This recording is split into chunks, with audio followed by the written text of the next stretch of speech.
नमस्कार मेरे प्यारे साथियों, मैं अमित पटेल आप सभी का स्वागत करता हूं आपके चैनल में से भाई अमित पटेल पर। तो हम लोग का आज ये अपने पास 7वां लेक्चर है और हम लोग पढ़ रहे हैं संख्या पद्धति नंबर सिस्टम, जिसमें हम लोग संख्याओं का वर्गीकरण पढ़ रहे हैं और जिसमें हम लोग बहुत सारे क्वेश्चन लगभग 30 क्वेश्चन कर चुके हैं। जो संख्याओं का वर्गीकरण का बहुत अच्छे से बेसिक कॉन्सेप्ट दिया था। तो जरूर मैं चाहूंगा कि जिन लोगों ने भी वो वीडियो लेक्चर नहीं देखे उनको देखिए, आपको बहुत अच्छे समझ में आएगा। बहुत बेहतरीन तरीके से उन वीडियो को देख लेने के बाद आपको जो नंबर सिस्टम में बहुत आसान लगने वाला है। तो आज भी हम लोग बहुत ही बेहतरीन बेहतरीन तरीके के अपने पास क्वेश्चन देखने वाले हैं, कॉन्सेप्ट देखने वाले हैं। तो चलिए आगे बढ़ते हैं आज के वीडियो लेक्चर में। तो यहाँ पे देखिए, यदि सभी अभाज्य संख्याओं का योग x है और सभी विषम अभाज्य संख्याओं का योग y है तो x माइनस वाई का मान ज्ञात कीजिए। यहाँ पे देखिए क्या बोलता है, सभी अभाज्य बोलता है, मतलब यहाँ पे देखिए x बराबर क्या बोल रहा है, x बराबर हो जाएगा सभी अभाज्य मतलब 2 धन, यहाँ पे 3 धन, यहाँ पे अपने पास 5 धन, फिर यहाँ पे 7 धन, फिर 11 धन, फिर यहाँ पे 13 धन, फिर यहाँ पे 17 और प्लस 19 ये चलते रहेगा इनफाइनाइट टाइम तक। सभी अभाज्य संख्याओं का योग है। अगर मैं यहाँ पे y की बात करता हूं तो y है कि अपने पास देखिए सभी विषम अभाज्य संख्याओं का योग अपने पास y है। तो अपने पास अभाज्य संख्या है और सम भी है, ऐसी कोई संख्या अपने पास 2 है तो केवल हम 2 को छोड़ देंगे। 2 के बाद अपने पास 3 और यहाँ पे धन 5, धन यहाँ पे 7 और यहाँ पे 11, फिर 13, फिर 17, फिर 19। ये सभी क्या है मेरे पास विषम अभाज्य संख्याएं। केवल एक लौता ही है जो कि सम है और अपने पास अभाज्य संख्या क्या है, अपने पास 2 है जिसको हम लोग छोड़ दिए। अब क्या होगा, ये क्या बोलता है, यहाँ पे देखिए x माइनस, अगर मैं y करूंगा तो आप ही बताइए। देखो इधर तो पूरा सेम है, ये वाला ये सेम है, तो अगर मैं इसमें से इसको घटाऊंगा तो मेरे पास ये सब घट जाना है, ये मेरे पास सब घट जाना है। मेरे पास क्या बचेगा, केवल और केवल 2 बचेगा और यही मेरे पास करेक्ट आंसर होगा। और ऑप्शन ए मेरे पास क्या है, करेक्ट आंसर। देखो बहुत ही आसान क्वेश्चन है अपने पास, बस आपको समझना था कि x में क्या आएगा, y में क्या आएगा, फिर x y को घटाना था। x y को घटाने पे क्या है, केवल जो सम अभाज्य संख्या वही बस बच जाएगा, बाकी जो विषम अभाज्य संख्या वो सभी घट जाएंगे। ठीक है, देखिए यहाँ पे हमारे पास एक शानदार क्वेश्चन है, थोड़ा सा लेंदी क्वेश्चन है, कोई दिक्कत नहीं। मान लीजिए कि ए नॉट इक्वल टू बी, मतलब यहाँ पे ए भी बराबर नहीं है। 2 अंकों वाली अभाज्य संख्या इस प्रकार है कि बी ए बी अभाज्य संख्या है, ऐसी सभी संख्याओं का योगफल ज्ञात कीजिए। बहुत ही बेहतरीन सवाल है। सबसे पहले तो हमको ये देखना है कि 2 अंकों वाली कितनी अभाज्य संख्या है। तो यहाँ पे देखिए, अगर 2 अंकों की बात करें तो यहाँ पे क्या बोलते हैं अपने पास, यहाँ पे देखिए अभाज्य संख्या में 1 और 1 होगा, फिर यहाँ पे 1 और 3 होने वाला है, फिर यहाँ पे 1 और 7 होगा, फिर यहाँ पे 1 और 9 होगा। ठीक है, देखिए अपने पास मैं भी केवल क्या लिख रहा हूँ, अभाज्य संख्या लिख रहा हूँ, इस क्वेश्चन के ऊपर नहीं जा रहा हूँ। फिर अपने पास कितना हो जाएगा, 23 हो जाएगा, फिर यहाँ पे 29 हो जाएगा, फिर यहाँ पे देखिए 31 हो जाएगा, फिर ये 37, आगे देखिए, फिर यहाँ पे देखिए 37 के बाद 41, 43, 47, यहाँ पे 53, 59, फिर यहाँ पे 61, फिर यहाँ पे 67, फिर यहाँ पे 71, फिर यहाँ पे 73, फिर यहाँ पे हो जाएगा 79, फिर यहाँ पे हो जाएगा 83, फिर यहाँ पे हो जाएगा, यहाँ पे कितना अपने पास 89 और ये 97। अब यहाँ पे देखना है, यहाँ पे देखो क्या बोला था, ए और बी, यहाँ पे क्या है अपने पास, दोनों अपने पास बराबर नहीं है। बराबर नहीं मतलब ये वाला तो लेंगे नहीं, ये वाला नहीं लेंगे क्योंकि यहाँ पे ए और बी, यहाँ पे क्या अपने पास बराबर नहीं है बोला है, तो यहाँ पे एक और मतलब यहाँ पे ए और बी दोनों बराबर हैं, तो इसको नहीं लेंगे। अब यहाँ पे देखिए, अगर इसको मैं करूंगा 13 को मैं अगर उल्टा लिखूंगा, उल्टा मतलब यहाँ पे 3 और 1, ये भी देखो ये 13 भी अभाज्य है और 31 भी अभाज्य, यही तो बोला है। यहाँ पे 2 अंकों वाली भाज्य संख्या इस प्रकार है कि बी ए मतलब ए बी को अगर बी ए करूंगा तो भी मेरे को अभाज्य संख्या मिलने वाला है। अभी क्या है, ये ए बी है, जितना भी लिखा हूं ये ए बी है, अगर मैं इसको पलट दूंगा तो भी मेरे पास क्या मिलना चाहिए, अभाज्य मिलना चाहिए, ये बोलता है। तो ये अपने पास इसको पलटने के बाद मिल रहा है। यहाँ पे देखिए अपने पास ये हो जाएगा 71 हो जाएगा और ये भी मेरे पास मिल रहा है। यहाँ पे देखिए ये 91 हो जाएगा जो कि अभाज्य संख्या नहीं है। फिर यहाँ पे कितना हो जाएगा, 32 हो जाएगा, ये भी एक अभाज्य संख्या नहीं है। फिर यहाँ पे ये 92 हो जाएगा, ये भी अभाज्य नहीं है। फिर यहाँ पे ये 13 हो जाएगा, ये 13 हो जाएगा, ये मेरे पास अभाज्य है। फिर यहाँ पे कितना होगा, 73 हो जाएगा, ये भी मेरे पास अभाज्य है। फिर यहाँ पे देखिए ये 14 हो जाएगा, ये अभाज्य नहीं है। फिर यहाँ पे कितना हो जाएगा, यहाँ पे देखिए 34 हो जाएगा, ये भी अभाज्य नहीं है। फिर यहाँ पे 74 हो जाएगा, ये भी अभाज्य नहीं है। फिर यहाँ पे ये हो जाएगा 35 हो जाएगा, ये भी अभाज्य नहीं है। फिर यहाँ पे 95 हो जाएगा, ये भी अभाज्य नहीं है। फिर यहाँ पे ये 16 हो जाएगा, ये भी नहीं है। फिर यहाँ पे कितना अपने पास ये 76 हो जाएगा, ये भी नहीं है। यहाँ पे देखिए ये 17 हो जाएगा, ये अभाज्य है। फिर यहाँ पे कितना हो जाएगा, 37 हो जाएगा, ये भी अभाज्य है मेरे पास। फिर यहाँ पे देखिए ये कितना अपने पास 97 हो जाएगा, ये अपने पास अभाज्य है। फिर यहाँ पे 38 मतलब 38, ये अभाज्य संख्या नहीं है। फिर यहाँ पे कितना हो जाएगा 98, ये भी अभाज्य संख्या नहीं है।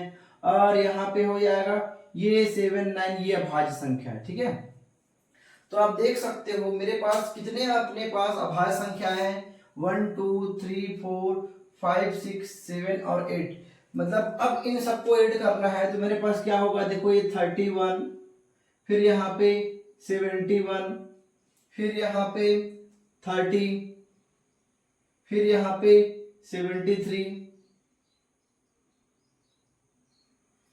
फिर यहाँ पे कितना अपने पास, यहाँ पे 17, फिर यहाँ पे 37, फिर यहाँ पे 97, फिर यहाँ पे 79।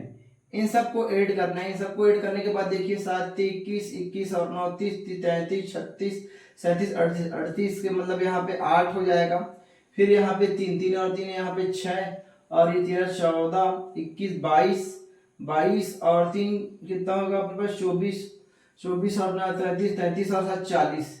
यहाँ पे देखिए 408 आ रहा है। क्या 408 यहाँ पे कुछ गलत किया क्या, देखो तो यहाँ पे आना चाहिए, हो सकता है अपने पास कुछ गड़बड़ की वजह। देखो अपने पास ये हुआ, अपने पास ये 21 30 30 और 3 यहाँ पे कितना हुआ अपने पास 33 33 36 38। ठीक है, अपने पास 3 6 13 14 फिर 21 हो जाएगा, फिर 22 22 और 3 25 25 और 9 34 34 और 7 41। यहाँ पे 41 हो रहा है ना, यहाँ पे 41 हो रहा है। मतलब मेरे पास 418 क्या है, करेक्ट आंसर है। ये क्वेश्चन बहुत ही बेहतरीन था, बेहतरीन इसलिए था, यहाँ पे देखो ये क्वेश्चन पहली बार देखने पे समझ में शायद तक ना है, लेकिन हम लोग 1 2 बार फेस किए हैं, उसके बाद बनाया तो हमको ध्यान में रहेगा। अच्छा, इस टाइप का भी क्वेश्चन बनता है। यहाँ पे देखो ना कितने अच्छी तरीके से बोला था कि यदि ए भी अभाज्य संख्या, इसको पलट दिया जाए तो जो मेरे पास अभाज्य संख्या बनेंगे वो भी 2 अंकों की, उन सभी संख्याओं का योग याद की, योग बोल दिया था, ये नहीं बोला था कि कितने ऐसे नंबर है। तो मतलब मैं अगर कितने ऐसे नंबर होता तो यहाँ पे 8 बोलता, लेकिन यहाँ पे क्या बोला था, मतलब उनका योग क्या है। तो ये एक बड़ा टास्क था कि भैया उन सबको ढूंढ के उन सबका योग करना, और ये हम लोग कर लिया और यहाँ पे 418 हमारे पास आंसर है। ठीक है, देखिए अब अपने पास है एक बहुत ही आसान क्वेश्चन, और मे भी इसको मैं शायद करा चुका हूँ, लेकिन इस फॉर्म में नहीं था, जैसे कि इस क्वेश्चन को मतलब इस अंदाज में था, जिस हिसाब से जिस अंदाज में भी पूछा है। तो यहाँ पे क्या बोला है, प्रत्येक अभाज्य संख्या में खाली स्थान गुणनखंड होता है। तो अभाज्य संख्या में आप जानते हो, अभाज्य संख्या में क्या होता है, उसका जो अभाज्य संख्या का गुणनखंड आप लोग जानते हो, अभाज्य संख्या का गुणनखंड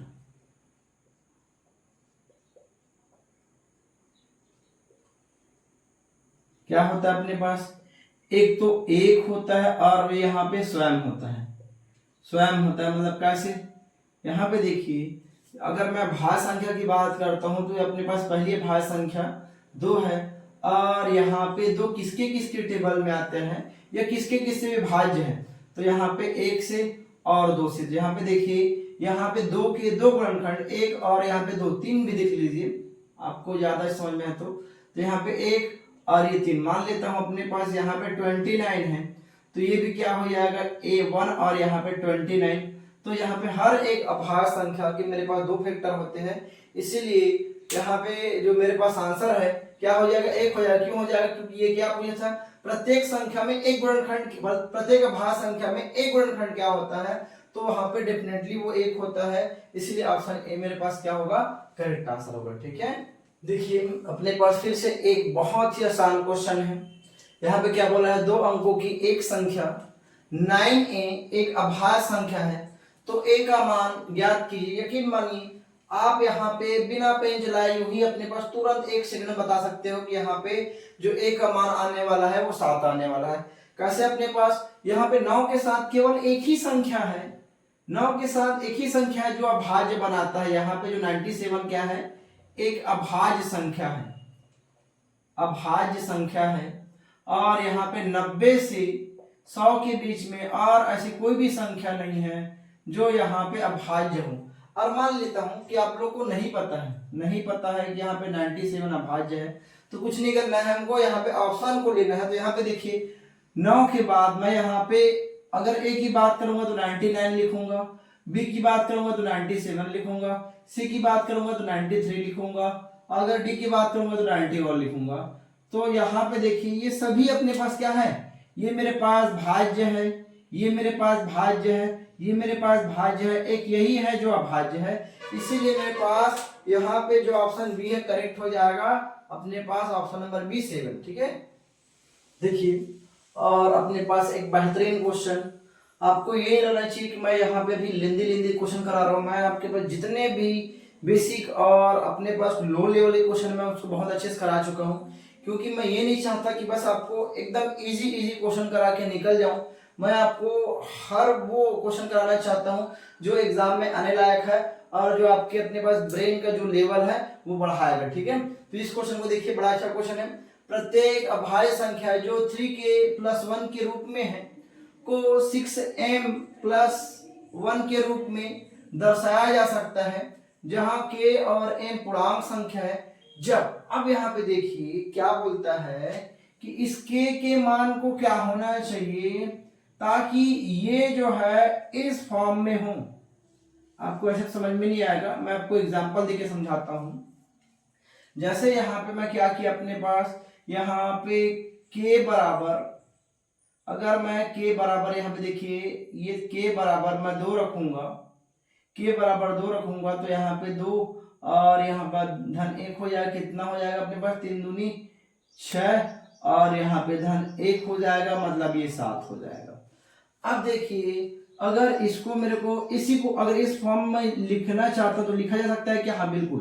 देखिए अब इस फॉर्म में लिखूंगा तो क्या होगा, अगर 6 में 6 को डिवाइड करूंगा तो यहाँ पे 6 इंटू यहाँ पे 1 और यहाँ पे +1 ऐसा होगा। या फिर 7 को देखिए, अगर 7 को अगर मैं 6 डिवाइड करूंगा तो यहाँ पे 6 एकम 6 होगा अपने पास और 1 बच जाएगा। ठीक है, तो एक बार में अब यहाँ पे देखिए ये सब में तो ठीक है अपने पास इस फॉर्म में आ गया, लेकिन अब इस सब में देखिए यहाँ पे अगर मैं 3 गुणा 3 करने वाला हूँ धन 1 करूंगा तो यहाँ पे कितना होगा, यहाँ पे देखिए 3 3 9 9 और 1 कितना अपने पास हो जाएगा, 9 और 1 हो जाएगा अपने पास 10। अब यहाँ पे देखिए मैं इसको इस फॉर्म में नहीं लिख पाऊंगा, मतलब यहाँ पे देखिए 6 एकम 6 हो जाएगा, 6 गुणा 1 और धन 4, जबकि अपने पास होना क्या चाहिए था, यहाँ पे 6 गुणा या फिर 6 गुणा के बाद 2 हो, तीनों कोई दिक्कत नहीं, लेकिन ये नहीं होना चाहिए, यहाँ पे 1 आना चाहिए। और देखिए अगर मैं 3 गुणा 4 करता हूँ, 3 गुणा 4 करता हूँ अपने पास धन 1 करूंगा तो कितना हो जाएगा, 3 चौक 12, 12 और 1 13। तो अब देखिए इस 13 में 6 का भाग देंगे तो यहाँ पे 6 गुणा 2 हो जाएगा, 6 गुणा 2 धन यहाँ पे 1। तो यहाँ पे देखिए सम संख्या के बराबर यहाँ पे सम संख्या रखने पे आ रहा है जबकि विषम संख्या रखने पर नहीं आ रहा। एक बार और देखिए, अगर विषम आपको देखना है तो ये 3 गुणा 5 और धन 1 हो जाएगा, 3 पंचे 15, 15 और 1 कितना हो जाएगा 16। तो यहाँ पे कितना हो जाएगा, यहाँ पे देखिए 6 तिया 18, 6 तिया 18 हो जाएगा और 8 2 लिख सकता हूँ। अभी भी देखो इस फॉर्म पे नहीं आया, मतलब इससे मतलब यहाँ से ये कंक्लूड कर सकते हो कि यहाँ पे जो k का मान है, यहाँ पे k का मान क्या होना चाहिए, एक सम होना चाहिए। तो यहाँ पे मेरे पास आंसर आएगा k एक सम संख्या है। ऑप्शन डी मेरे पास क्या है, करेक्ट आंसर होगा। ठीक है, अब हमारे पास है एक और नया आसान क्वेश्चन। यदि n n+2 n+6 अभाज्य संख्या है तो n का मान ज्ञात कीजिए बोलता है। तो यहाँ पे देखिए, अगर ऑप्शन देखेंगे तो आप यहाँ पे 42 और 44 तो यही खत्म कर सकते हो, क्योंकि 42 और 44 कभी भी अभाज्य संख्या नहीं हो सकता। जबकि यहाँ पे क्या बोला है, n+2 और यहाँ पे n+6 अपने पास क्या है, अभाज्य है। अब इनमें से कोई दो ऑप्शन ही होगा अपने पास, अब ऑप्शन ही लेते हैं क्योंकि यहाँ पे इसके मतलब यहाँ पे ऑप्शन के द्वारा बनने वाला है। तो हम लोग क्या करेंगे, अगर मैं 41 लेता हूँ तो यहाँ पे देखिए ये 41 हो जाएगा n का मान, फिर यहाँ पे कितना, ये 43 हो जाएगा क्योंकि n+2, और यहाँ पे कितना हो जाएगा अपने पास, ये हो जाएगा 47। तो बिल्कुल मेरे पास आंसर अपने पास क्या आना चाहिए, अपने पास 41 आना चाहिए, क्योंकि यहाँ पे एक ही बार में हमको मिल गया है। और चलिए आपकी संतुष्टि के लिए हम लोग 43 की तरफ भी बढ़ते हैं। तो 43 रखेंगे तो क्या होगा, ये 43 हो जाएगा, लेकिन यहाँ पे n+2 मतलब 43 + 2 कितना हो जाएगा, 45 हो जाएगा, और यहाँ पे कितना हो जाएगा, ये हो जाएगा 49 हो जाएगा। तो यहाँ पे मेरे पास 43 तो अभाज्य है, लेकिन ये 45 और ये 49 अभाज्य नहीं है, इसीलिए अपने पास यहाँ पे जो ऑप्शन सी है ये भी गलत हो जाएगा, और मेरे पास ऑप्शन ए क्या होगा, करेक्ट आंसर होगा। ठीक है, आगे बढ़ते हैं हम लोग। देखिए हमारे पास एक और यहाँ पे एक बढ़िया क्वेश्चन है, 3 अंकों की सबसे छोटी जुड़वा अभाज्य जोड़ों का योग ज्ञात करें। तो यहाँ पे हमको सबसे पहले ये देखना है कि जुड़वा अभाज्य क्या है, क्योंकि बहुत लोग भूल चुके होंगे अपने पास जुड़वा अभाज्य, जिन दोनों के बीच मतलब उन दोनों के बीच जो अंतर होना चाहिए वो कितने का होना चाहिए, 2 का होना चाहिए। जैसे मैं यहाँ पे क्या बोलूं, सॉरी यहाँ पे लगातार होना चाहिए, अपने पास अंतर तो नहीं अपने पास। तो यहाँ पे देखिए अपने पास 2 और 3 अपने पास क्या है, जुड़वा अभाज्य है। फिर यहाँ पे अगर मैं 3 और 5 को बोलता हूँ तो भी जुड़वा अभाज्य है। फिर ये 7 और 5 जुड़वा अभाज्य है।